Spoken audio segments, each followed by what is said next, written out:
Donc, bonjour à chacun et chacune qui est présent ici en présentiel et aussi ceux qui vont écouter ce message sur YouTube. Le titre du message aujourd'hui, c'est « Aimer Dieu de toute son âme ». Aimer Dieu de toute son âme.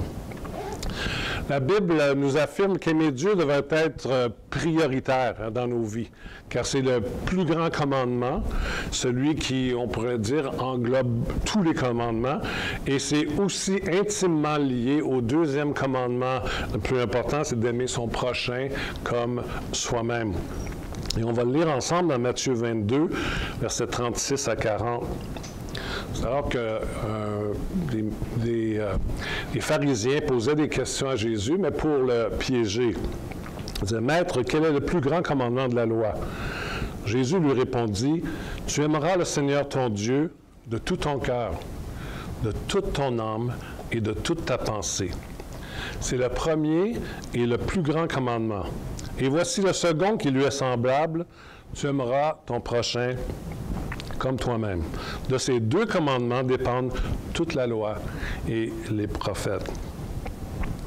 Mais aujourd'hui, j'aimerais mettre l'accent sur comment aimer Dieu de toute son âme. C'est vrai que la Bible n'est pas tellement claire, la Bible n'est pas tellement précise de ce qui définit exactement l'âme et la différence entre l'âme et le cœur. Donc, c'est pas toujours clair au niveau de la Bible comme telle. Mais dans le monde chrétien, surtout dans le milieu évangélique, beaucoup s'entendent, pas tous, mais beaucoup s'entendent que l'âme serait composée de ces trois éléments qui suivent notre intelligence, ou notre pensée, nos émotions ou nos sentiments et notre volonté. Comme c'était dit dès le début, c'est une spéculation, mais qui quand même fait, pour moi en tout cas, beaucoup de sens. En fait, l'âme, c'est ce qui a été créé comme notre personnalité. Hein? C'est ce qui nous définit en tant qu'être humain. On a chacun des personnalités différentes. Et le mot « âme » vient du mot grec « psyché ». Encore une fois, mon grec n'est pas super pour la prononciation, mais « psyché ». D'où viennent les mots qu'on connaît bien « psychologie », qui veut dire l'étude de l'âme, et « psychiatrie », qui dit « guérison de l'âme ». Donc, advenant qu'on s'accorde pour dire que l'âme est composée de ces trois éléments-là, comment qu'on peut aimer Dieu de toute notre âme? On doit adorer et aimer Dieu avec notre intelligence, avec nos émotions et aussi avec notre volonté. Et aucun de ces aspects est plus important qu'un autre, ils sont tous égaux. Donc, premier point, comment aimer Dieu avec notre intelligence ou notre pensée? L'intelligence, on voudrait définir l'intelligence, c'est vraiment grosso modo, c'est la partie de l'âme qui réfléchit, qui fait le point, qui examine, qui apprend, qui juge, qui discerne, qui évalue, qui analyse, qui dissèque, qui calcule. Donc, c'est un peu comment on pourrait définir l'intelligence. Donc, aimer Dieu avec notre intelligence, c'est vouloir connaître les aspects de Dieu décrits dans la Bible. Étant en amour avec l'auteur de la Bible, nous voulons connaître davantage ce qu'il nous a laissé par écrit, ce qu'il nous a laissé en héritage, comme un grand guide pour nos vies. C'est aimer l'enseignement de la parole écrite, la Bible, et de prier en fonction de ces enseignements. Lorsqu'on apprend davantage à connaître Dieu par la Bible, on vient à connaître davantage sa volonté, ce qui est sa volonté et ce qui ne l'est pas, et ça nous aide à mieux prier aussi. Aimer Dieu avec son intelligence, c'est d'aimer la vérité et les vérités de Dieu qui nous sont transmises dans sa parole écrite. Aimer Dieu avec notre intelligence nous amène à la recherche de la rectitude biblique, d'avoir un bon fondement, une bonne orthodoxie biblique dans notre vie, mais surtout de pouvoir aussi la mettre en pratique, même quand ça va à l'encontre de nos propres perceptions personnelles ou notre propre chair. Hein? Des fois, on lit certaines choses dans la parole, mais on dit « aujourd'hui, c'est particulièrement difficile à vivre ou à vraiment mettre en pratique ». Donc, aimer Dieu avec notre intelligence, essayer de découvrir davantage sur lui par l'entremise des Écritures. Et je l'ai mentionné il y a quelques semaines passées lorsque j'ai parlé des mystères de Dieu, c'est d'approfondir, de creuser dans la parole, dans la Bible, et de découvrir les trésors, les perles cachées qui sont là pour nous découvrir. J'avais un ami à Winnipeg, quand j'habitais là au Manitoba. Lui, c'était dans le bon sens du mot, un fanatique de la parole, vraiment dans le bon sens du mot, un maniaque. Il dit, Yves, moi, là, quand j'étudie, quand je médite ça, il dit, c'est comme manger du bon gâteau. Moi, je ne suis pas maniaque du gâteau, je n'étais pas capable de faire la différence, mais ce qu'il voulait dire, c'est que c'est tellement bon pour moi, c'est un délice pour moi. Dans 2 Timothée 3, versets 15 à 17, alors que Paul parle à Timothée, son disciple, il dit, oui, tu connais les livres saints depuis ton enfance. Ils sont capables de te donner la sagesse. Cette sagesse conduit au salut quand on croit en Jésus-Christ. Tous les livres saints, donc il voulait dire à ce moment-là l'Ancien Testament, mais pour nous aujourd'hui aussi c'est l'Ancien et le Nouveau, ont été écrits avec l'aide de Dieu. Ils sont utiles pour enseigner la vérité, pour persuader, pour corriger les erreurs, pour former à une vie juste. Grâce aux livres saints, l'homme de Dieu, ou la femme de Dieu, sera parfaitement préparé et formé pour faire tout ce qui est bien. Donc la Bible, elle nous a été donnée comme un guide, comme une boussole pour nous diriger, pour diriger nos vies. Elle a, selon moi, une saine et aimante autorité sur nos vies. Aimer Dieu avec notre intelligence, c'est de faire des enseignements de Dieu vraiment nos délices. Et j'aimerais lire le psaume 119, versets 10 et 11. « Je te cherche de tout mon cœur. Ne permets pas que je me perde loin de tes commandements. » Ne me permets pas de perdre loin de tes commandements. Je garde tes enseignements dans mon cœur pour ne pas pécher contre toi. Il y a certains courants du christianisme qui, on peut dire, se distinguent dans l'étude de la Bible et de la théologie. Il y a des auteurs formidables qui sont capables de vulgariser, c'est-à-dire de rendre plus simple la parole de Dieu pour te donner le goût d'en connaître davantage. Ils ont un don d'enseignement, de décortiquer les Écritures et qui nous propulse à vouloir aimer Dieu davantage de cette façon avec notre intelligence. Il y a des écoles bibliques de théologie qui équipent en particulier des leaders pour qu'ils soient bien formés et solides dans les Écritures. Donc, c'est très important d'être bien ancré dans les Écritures pour ne pas se laisser emporter, comme il y a un verset qui dit, par tout vent de doctrine, examiner ce que la Bible nous dit sur différents sujets qu'on a à faire face, notre société même actuelle, parce que c'est elle qui a l'autorité finale. On ne lira pas, mais on voit dans Actes 17, 11 que les chrétiens de la ville de Bérée examinaient les Écritures. Donc, c'était l'Ancien Testament, pour voir, même si l'apôtre Paul était bien reconnu comme un bon enseignant, puis d'avoir une bonne rectitude, il surveillait pour voir si c'était, et pas nécessairement, je pense, d'une façon légaliste, mais de voir comment il dérivait pas et qu'il était vraiment orthodoxe dans son enseignement. Donc, aimer Dieu avec notre intelligence ne veut pas dire que chaque chrétien doit passer par une école biblique et de théologie, malgré que c'est très bien, mais de prendre le temps, nous personnellement ou en groupe, d'aimer la parole de Dieu, la connaître profondément et surtout la mettre en pratique dans nos vies. Ça, c'est la chose qui est des fois un peu plus difficile. Il y a par contre un danger, ou même plusieurs dangers, si nous nous crampons seulement dans la connaissance de la Bible et on n'équilibre pas aussi avec aimer Dieu, avec ses émotions et sa volonté, avec notre volonté. Et je vais expliquer un peu plus tard ce que ça veut dire. Il y a un danger de légalisme, comme les pharisiens dans le Nouveau Testament. Et il y a malheureusement des gens qui sont plus en amour avec la Bible qu'en amour avec le Dieu de la Bible. Je répète cette phrase-là. Il y a malheureusement des gens qui sont plus en amour avec la Bible qu'en amour avec le Dieu de la Bible. J'ai connu des gens un peu partout, mais particulièrement quand j'habitais au Manitoba, c'est pas parce qu'il y en a plus là-bas qu'ici, ici aussi, mais qui s'argumentent constamment avec les autres chrétiens sur des points théologiques, avec beaucoup de jugement, beaucoup de condescendance envers ceux et celles qui n'ont pas les mêmes croyances.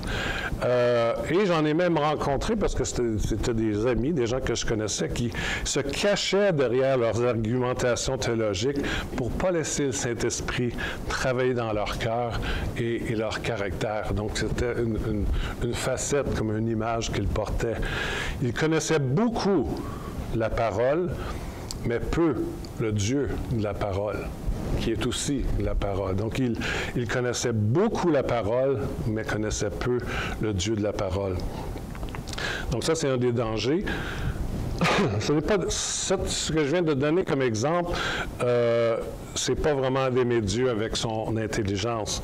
C'est plutôt une façon orgueilleuse de montrer aux autres notre connaissance dans un esprit, malheureusement, encore une fois, je dis, de division et de sectaire. Et surtout avec les médias sociaux, on le voit davantage. Il y en a que je ne connaissais pas de ce côté-là. C'est comme, oups, oh, ouch. Donc, en anglais, il y a même certaines de ces personnes qui se sont même attribuées eux-mêmes le titre suivant des watchdogs, des chiens de garde de la vérité. Les chiens de garde, ils cherchent constamment à s'attaquer à chaque mouvement chrétien dont ils sont en désaccord. Ils analysent chaque phrase que les leaders vont dire au nom de protéger la vérité. Et malheureusement, c'est une attitude qui décourage beaucoup de gens à vouloir connaître davantage la parole de Dieu parce qu'ils ne veulent pas devenir comme ces personnes. Mais que Dieu soit loué, c'est quand même une minorité, mais c'est un danger parmi ceux qui se campent uniquement à aimer Dieu, uniquement avec leur intelligence. Donc, aimer Dieu avec notre intelligence, c'est de savoir que Dieu nous a laissé un héritage, la Bible, non pour nous condamner, mais pour nous diriger de façon équilibrée et mature. Donc, elle nous aide, la parole écrite nous aide à mieux connaître Dieu et à imiter Jésus par amour pour lui. Deuxième point, comment aimer Dieu avec nos émotions? C'est intéressant parce qu'en regardant la description du mot « émotion » dans différents dictionnaires, même séculiers, que j'ai acheté de regarder, il n'y avait pas grand-chose. C'était comme, c'est l'aspect de notre âme que les gens ont encore de la misère à définir. Et même dans un certain dictionnaire ou un certain commentaire, il disait, il n'y a pas de consensus scientifique à être capable d'expliquer, de mettre des mots qui vont nous faire comprendre davantage c'est quoi les émotions. Je pourrais dire les émotions, c'est la partie de chaque être humain qui ressent certaines sensations positives ou négatives. Ces sentiments peuvent nous faire sentir bien ou pas bien et nous faire réagir d'une façon appropriée ou inappropriée. Et voici quelques émotions pour nous aider peut-être à comprendre plus que nous pouvons tous vivre en tant qu'humains. L'émotion de joie, l'émotion de surprise, paix, amour, attachement, ou la peur, la colère, le découragement, l'impatience. Je crois que Dieu nous a créés à son image et à sa ressemblance. On voit dans la Bible, autant dans l'Ancien Testament que dans le Nouveau Testament, que Dieu a eu différentes émotions. Je n'irai pas avec les passages qu'il décrit. On voit qu'il y a des émotions, Dieu a des émotions de joie. On voit une joie quand il a créé le monde aussi. Des émotions d'amour, de tristesse et même de saine jalousie. Il y a une bonne jalousie aussi parce qu'il veut nous garder pour lui et non qu'on aille vers d'autres dieux. Et une saine colère, comme on l'a vu Jésus aussi dans le temple. Donc, les émotions n'ont pas été créées par le diable et ne sont pas parvenues suite au péché dans le jardin d'Éden, mais c'est vrai que, par contre, que l'ennemi et notre propre chair et nos péchés peut affecter comment on gère ces émotions-là. Je n'irai pas m'étendre davantage là-dessus, ce n'est pas mon sujet, mais c'est surtout comment apprendre à aimer Dieu avec ses émotions. Et malheureusement, beaucoup d'évangéliques ont une grande crainte des émotions ou peuvent même mépriser des émotions positives. Je ne sais pas si vous vous souvenez, ceux qui sont plus vieux, il y avait les 4 lois spirituelles, qui est un bon outil pour ramener beaucoup de gens au Seigneur, mais à un moment donné, il y avait une illustration que c'était un train. Il y avait une locomotive puis 2 wagons. Donc, la locomotive qui était les faits, c'est-à-dire ce que la parole de Dieu dit, mais aussi des faits, c'est ça qui dirige tout. L'autre wagon, c'était la foi. Donc, il se fie par la foi sur ces faits-là. Et l'autre wagon, qui était tout seul, c'était les sentiments. Un bon bout de temps, je me suis dit, il manque des wagons. On aurait ajouté le wagon intelligence et le wagon aussi émotion. C'est comme si on mettait tout sur les émotions. Il faut faire attention parce qu'il ne faut pas tomber dans les émotions. Il ne faut pas prendre des décisions par émotion. Mais il y a beaucoup plus que les émotions. Il y a l'intelligence et la volonté. C'est vrai qu'on ne peut pas prendre des décisions dans nos vies basées uniquement sur nos émotions, mais c'est aussi vrai qu'on ne peut pas toujours prendre des décisions uniquement basées sur notre intelligence ou notre volonté. Quelqu'un, même chrétien, qui est, excusez l'anglicisme, qui est drivé uniquement par une volonté très forte, provenant de sa personnalité, peut faire de grandes erreurs et même emmener beaucoup de personnes avec lui ou avec elle, parce que c'est souvent des personnes très convaincantes. Une personne qui est seulement dans sa tête et qui a une marche chrétienne qui est seulement cartésienne et qui base uniquement ça sur sa pensée peut être aussi dangereux qu'une personne dirigée par ses émotions. Donc, on devrait rajouter, je devrais peut-être écrire à l'organisation, mais je pense qu'ils l'utilisent de moins en moins, mais de rajouter des wagons au petit train qu'ils ont illustré.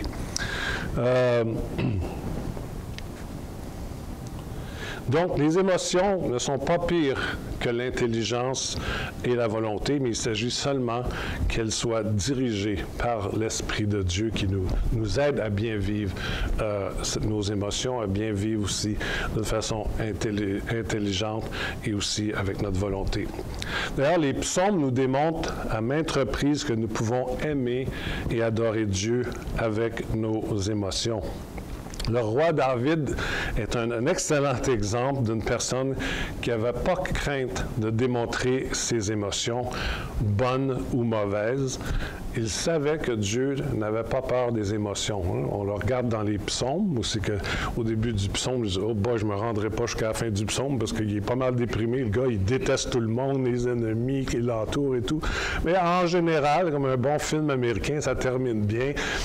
En général, où il retrouve la joie, il remet sa foi en Dieu et il remonte dans ses émotions. On l'a vu, David aussi, lorsque l'arche de l'Alliance est entrée dans la ville, et puis David, il dansait de tout cœur devant Dieu, en joie, et un roi en plus qui s'abaissait à faire ça, et même son épouse le méprisa. Mais pas Dieu, parce qu'on le voit, il a appelé un homme selon son cœur, malgré tous les défauts que David a pu avoir et les bêtises qu'il a pu faire. Donc, c'est quoi adorer Dieu et aimer Dieu avec ses émotions? C'est d'avoir un esprit d'adorateur, d'action de grâce et de louange envers Dieu. Souvent, c'est comme un style de vie. Pour certains, ça va être discret et solennel. C'est correct. Mais pour d'autres, c'est d'exprimer leur amour et passion pour Dieu par l'entremise de son corps, en levant les mains, en chantant avec joie, en dansant même devant Dieu. Pour d'autres, aimer Dieu avec ses émotions, c'est plus discret. Hein? C'est de passer du temps seul, en silence, en contemplation, à l'écoute active de Dieu. J'aime bien cette expression que j'ai entendue parler par des gens qui étaient beaucoup dans ce genre de prière, de contemplation, et de se laissant bronzer calmement par la lumière de Dieu, se laisser bronzer par la lumière de Dieu et laisser le Saint-Esprit nous envahir de sa présence manifeste. Je me souviens, je faisais ça beaucoup plus souvent avant, j'allais dans des ermitages dans l'anneau d'hier et puis tout seul dans une cabine dans le bois, il y avait quelques cabines pas loin quand même, mais et passer du temps tellement bon seul avec Dieu où c'est que tu n'as plus de mots pour parler à Dieu. C'est tout simplement des émotions d'amour qui montent vers lui, des émotions d'amour qui viennent vers nous. Et faire toutes sortes de gestes, pas parce qu'ils étaient inappropriés, mais que je n'oserais peut-être pas faire ici devant vous, même le dimanche, même avec l'expression de lever les mains ou quoi que ce soit, mais tellement épris de cette relation. Je ne dis pas que je suis connecté sur le 220 à chaque jour comme ça, j'aimerais ça, mais il y a ces moments émotifs qu'on peut avoir aussi avec Dieu. Et si on lit le Cantique des Cantiques, on voit l'intimité qu'il y a entre le fiancé et la fiancée, et qui décrit ça beaucoup comme étant notre relation qu'on peut avoir avec notre Dieu, une relation de tendresse et d'affection. Le psaume 8 nous appelle à aimer Dieu avec émotion dans le calme et la contemplation. Et si on lit le psaume 8, c'est marqué avant, c'est joué par la harpe. Donc, c'est pas du Metallica, là. Ça doit être assez doux avec la harpe. Seigneur, notre Maître, ton nom est magnifique sur toute la terre. Ta beauté dépasse la beauté du ciel.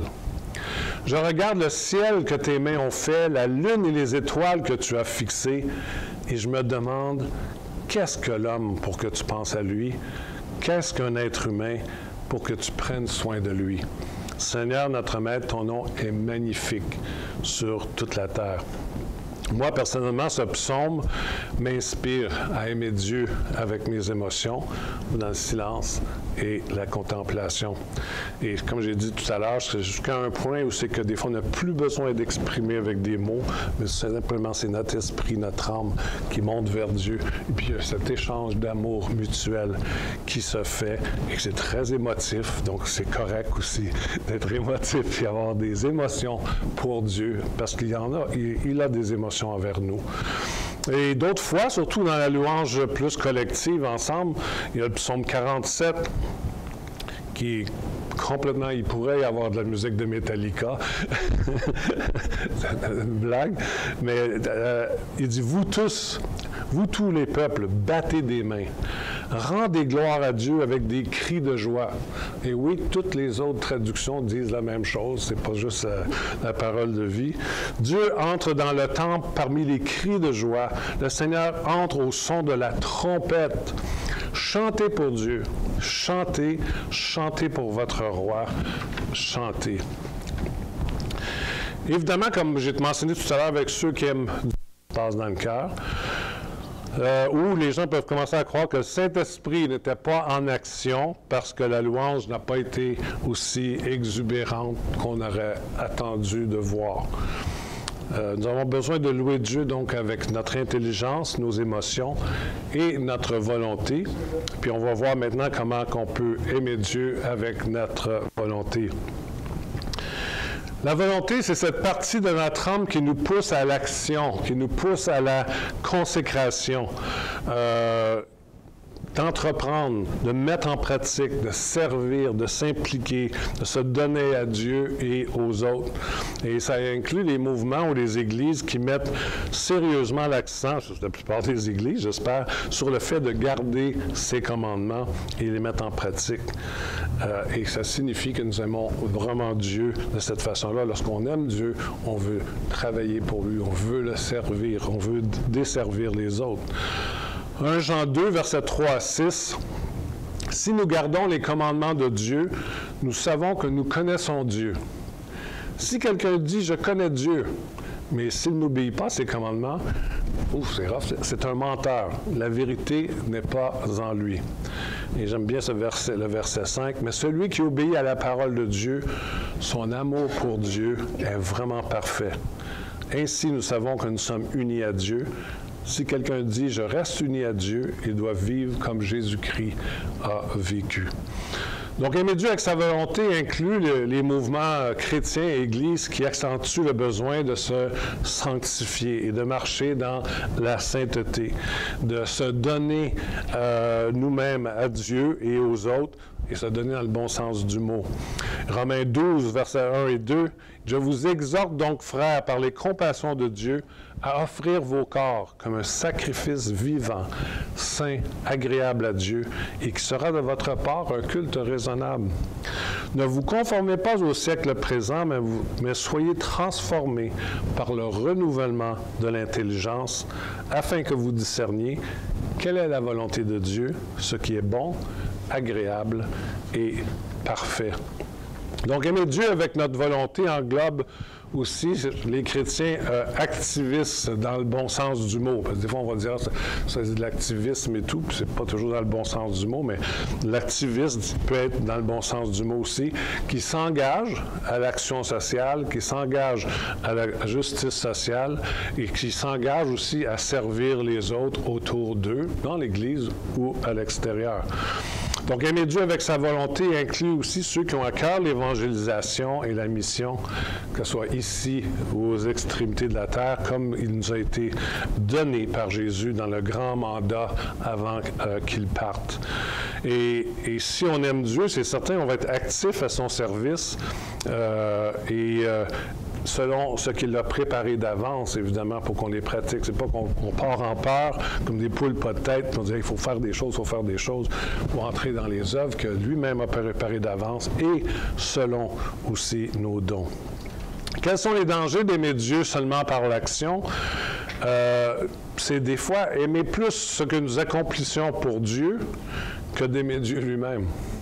D'aimer plus ce qu'on accomplit pour Dieu que d'aimer Dieu lui-même. C'est d'être tellement activiste qu'on néglige notre temps de prière et on néglige, encore une fois malheureusement, notre propre famille et nos proches. Et c'est aussi en même temps facile de juger les autres qui ne semblent pas aussi actifs que nous dans l'Église et croire que Dieu jette un regard meilleur sur nous à cause de notre implication ou de notre niveau de sainteté. Donc, plusieurs de ces personnes qui sont activistes et qui ne réussissent pas à trouver cet équilibre avec les autres façons d'aimer Dieu peuvent être des candidats au burn-out. Et moi, je me retrouve dans ça. Hein, je suis en train de me parler à moi-même. Mais malheureusement, dans certains milieux, dans pas beaucoup de milieux, une chance, même quelqu'un qui fait un burn-out, c'est pas une mauvaise image. Ça donne le fait qu'ils se sont donnés tellement qu'ils se sont brûlés entièrement. Je lisais la biographie de Catherine, et pas mon épouse Catherine, mais je connais sa biographie, elle n'a pas besoin de me l'écrire. Catherine Booth et William Booth, les fondateurs de l'Armée du Salut. Et je lisais leur biographie, puis je disais, à l'époque, c'est pas comme ça qu'ils appelaient ça, mais ils ont fait des burn-out. Ils ont fait je sais pas combien de burn-out parce que c'était juste la mission. Il faut faire attention de bien balancer toute notre vie et de pouvoir aimer Dieu avec notre intelligence, avec nos émotions et aussi avec notre volonté. Conclusion. Les Écritures nous encouragent d'aimer Dieu de toute notre âme. Premièrement, d'aimer Dieu avec notre intelligence ou pensée, en lisant, en méditant et étudiant sa parole, avec un vif désir de connaître Dieu davantage de cette façon. Deuxièmement, nous pouvons aussi aimer Dieu avec nos émotions, en se connectant à lui avec passion, avec expression, ou dans les temps de silence et de contemplation. Et aussi, troisièmement, aimer Dieu en démontrant notre amour pour lui, en entrant dans la mission qu'il a pour nous, dans le service, et en mettant en pratique sa parole d'une façon saine, et marcher dans une saine, je pourrais dire, sainteté. La question qu'on peut se poser aujourd'hui, on peut se la poser, on n'aura pas beaucoup de temps cet après-midi, mais se la poser à chacun, dans quel cadre qu'on se retrouve? Est-ce qu'on est une tendance à être des personnes qui aiment Dieu davantage avec les Écritures? Je sais qu'on les fait tous, les trois, quand même, à certains niveaux, ou bien est-ce qu'on c'est plus avec les émotions ou c'est plus avec la volonté? Moi, je sais où je me retrouve et je sais où ce que je dois m'améliorer. Je pense que c'est pas mauvais de s'examiner pour voir Est-ce qu'il y a un endroit parmi ces trois façons d'aimer Dieu de notre âme où je peux apprendre davantage et que je peux apprendre à m'améliorer? J'aimerais terminer avec ce passage biblique dans 1 Thessaloniciens 5, versets 23 à 24. « Que le Dieu de paix vous sanctifie lui-même, tout entier, et que tout votre être, l'esprit, l'âme et le corps soient conservés irrépréhensibles lors de l'avènement de notre Seigneur Jésus-Christ. » Et le verset 24, « Celui qui vous a appelé est fidèle, et c'est lui qui le fera. » Donc, je ne voudrais pas que personne participe avec condamnation. « Ah, j'aime pas assez Dieu cet après-midi. Ah, boy, ce message-là, non, c'est au contraire, hey, on peut s'améliorer. Il y a des endroits qu'on voit qu'on était peut-être un peu plus faible que d'autres, mais Dieu, par son Esprit Saint, va nous aider à l'aimer de toute notre âme, avec notre intelligence, avec nos émotions et avec notre volonté. Donc, Seigneur, merci pour l'appel pour chacun de nos vies de t'aimer de toute notre âme, de tout notre esprit. Et Seigneur, c'est un beau défi. Et on voit que c'est parce que tu nous aimes en premier. Ce n'est pas un commandement parce que tu veux absolument nous dire quoi faire, mais c'est parce que ton amour est tellement grand pour nous que tu veux aussi qu'on exprime notre amour envers toi de différentes façons. Je te prie que tu puisses nous guider, nous diriger et qu'on puisse vraiment apprendre à t'aimer de tout notre cœur, de toute notre âme, de tout notre esprit. Amen.